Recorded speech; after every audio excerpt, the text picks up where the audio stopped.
Selamat pagi, video pembelajaran pendidikan kewarganegaraan kelas 11. Materi kita adalah bab 1, harmonisasi hak dan kewajiban asasi manusia dalam perspektif Pancasila. Pada video pertama kita telah membahas konsep hak dan kewajiban asasi, yang kedua substansi hak kewajiban asasi manusia dalam Pancasila, dan video yang ketiga kasus pelanggaran hak asasi manusia. Nah, sekarang kita memasuki materi upaya penegakan hak asasi manusia. Nah, mari kita lihat tujuan pembelajaran. Tujuan pembelajaran, kalian diharapkan mampu mendeskripsikan upaya pemerintah dalam penegakan hak asasi manusia. Yang kedua, mampu menganalisis upaya penegakan kasus pelanggaran hak asasi manusia. Nah, mari kita masuki materi kita pada hari ini. Yang pertama, upaya pemerintah dalam penegakan HAM. Semua negara di dunia sepakat untuk menyatakan penghormatan terhadap nilai-nilai hak asasi manusia yang universal melalui upaya penegakan HAM. Bangsa Indonesia dalam proses penegakan HAM tentu saja mengacu pada Pancasila dan Undang-Undang Dasar Negara Republik Indonesia tahun 1945 serta peraturan undang-undang lainnya. Pemerintah Indonesia dalam proses penegakan HAM ini telah melakukan langkah-langkah strategis. A. Pembentukan Komisi Nasional Hak Asasi Manusia atau disingkat dengan Komnas HAM. Komnas HAM dibentuk pada 7 Juni 1993 melalui Kepres nomor 50 tahun 1993. Keberadaan Komnas HAM selanjutnya diatur dalam Undang-Undang Republik Indonesia nomor 39 tahun 1999 tentang hak asasi manusia pada pasal 75 sampai dengan pasal 99. Komnas HAM merupakan lembaga negara mandiri setingkat lembaga negara lainnya yang bersifat sebagai lembaga pengkajian, penelitian, penyuluhan, pemantauan, dan mediasi HAM. Komnas HAM beranggotakan 35 orang yang dipilih oleh DPR berdasarkan usulan Komnas HAM dan ditetapkan oleh Presiden. Masa jabatan Komnas HAM selama 5 tahun dan dapat diangkat lagi untuk 1 kali masa jabatan. Kewenangan Komnas HAM. Yang pertama, melakukan perdamaian pada kedua belah pihak yang bermasalah. B. Menyelesaikan masalah secara konsultasi maupun negosiasi. C. Menyampaikan rekomendasi atas suatu kasus pelanggaran hak asasi manusia kepada pemerintah dan DPR untuk ditindaklanjuti. Memberi saran kepada pihak yang bermasalah untuk menyelesaikan sengketa di pengadilan.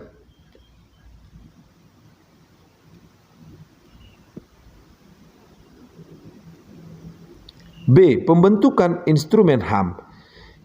Instrumen HAM merupakan alat untuk menjamin proses perlindungan dan penegakan hak asasi manusia. Instrumen HAM biasanya berupa peraturan perundang-undangan dan lembaga-lembaga penegak hak asasi manusia seperti Komisi Nasional HAM dan Pengadilan HAM.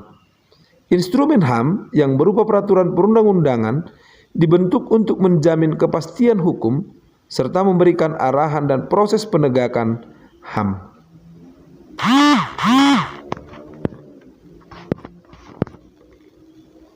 Peraturan perundang-undangan yang dibentuk untuk mengatur masalah HAM. Yang pertama, pada amandemen kedua Undang-Undang Dasar Negara Republik Indonesia tahun 1945 telah ditetapkan 1 bab tambahan dan batang tubuh, yaitu bab 10A yang berisi mengenai hak asasi manusia, melengkapi pasal-pasal yang lebih dahulu mengatur mengenai masalah HAM. Yang kedua, dalam sidang istimewa MPR 1998 dikeluarkan ketetapan MPR mengenai hak asasi manusia, yaitu TAP MPR nomor 17 MPR 1998. Yang ketiga, ditetapkannya Piagam HAM Indonesia pada tahun 1998, dan yang keempat, diundangkannya Undang-Undang Dasar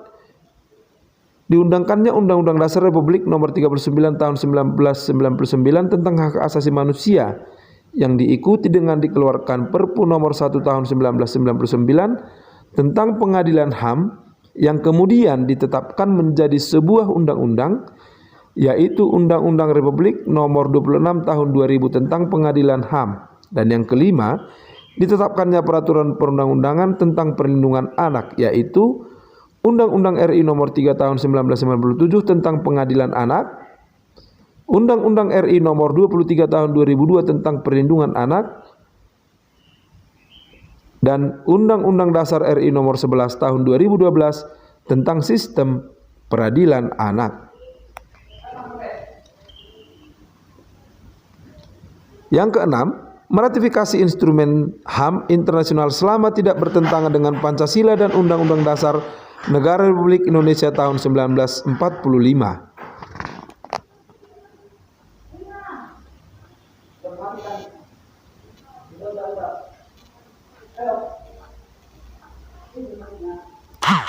C. Pembentukan Pengadilan HAM. Pengadilan HAM dibentuk berdasarkan Undang-Undang Republik Nomor 26 Tahun 2000. Pengadilan HAM adalah pengadilan kasus terhadap pelanggaran HAM berat yang diharapkan dapat melindungi hak asasi manusia, baik perseorangan masyarakat. Pengadilan HAM menjadi dasar bagi penegak kepastian hukum, keadilan dan perasaan aman baik perseorangan maupun masyarakat. Pengadilan HAM bertugas dan berwenang memeriksa dan memutuskan perkara pelanggaran hak asasi manusia yang berat. Di samping itu, berwenang memeriksa dan memutuskan perkara pelanggaran HAM yang dilakukan oleh warga negara Indonesia dan terjadi di luar batas teritorial wilayah Indonesia. Nah, yang kedua, upaya penegakan kasus pelanggaran hak asasi manusia. Mencegah lebih baik daripada mengobati. Pernyataan itu tentunya sudah sering kalian dengar. Pernyataan tersebut sangat relevan dan proses penegakan HAM. Tindakan terbaik dalam penegakan HAM adalah dengan mencegah timbulnya semua faktor yang penyebab pelanggaran HAM. Apabila faktor penyebabnya tidak muncul, pelanggaran HAM pun tidak dapat diminimalisir atau bahkan dihilangkan. A. Upaya pencegahan pelanggaran hak asasi manusia. Yang pertama, menegakkan supremasi hukum dan demokrasi.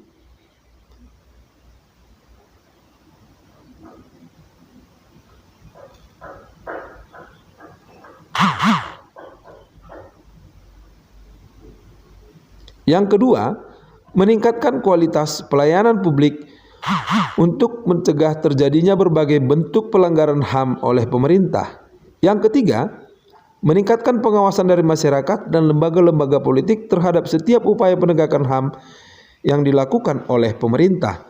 Yang keempat, meningkatkan penyebarluasan prinsip-prinsip HAM kepada masyarakat melalui lembaga pendidikan formal maupun pendidikan non-formal. Yang kelima, meningkatkan kerjasama yang harmonis antar kelompok atau golongan dalam masyarakat agar mampu saling memahami, menghormati keyakinan dan pendapat masing-masing.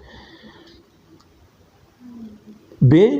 Membangun harmonisasi hak dan kewajiban asasi manusia. Salah satu cara untuk mengharmonisasikan hak dan kewajiban asasi manusia dalam kehidupan sehari-hari adalah dengan menghindarkan diri kita dari sikap egois atau terlalu mementingkan diri sendiri. Yang kedua, upaya untuk mengharmonisasikan hak dan kewajiban asasi merupakan salah satu bentuk dukungan terhadap penegakan HAM yang dilakukan oleh pemerintah. Dan yang ketiga, sebagai warga negara, baik bangsa dan negara yang beradab, sudah sepantasnya sikap dan perilaku kita mencerminkan sosok manusia beradab yang selalu menghormati keberadaan orang lain secara kafah. Sikap tersebut dapat kalian tampilkan dalam perilaku di lingkungan keluarga, sekolah, masyarakat, bangsa, dan negara. Oke, demikian pertemuan kita pada hari ini. Selamat belajar dan terima kasih.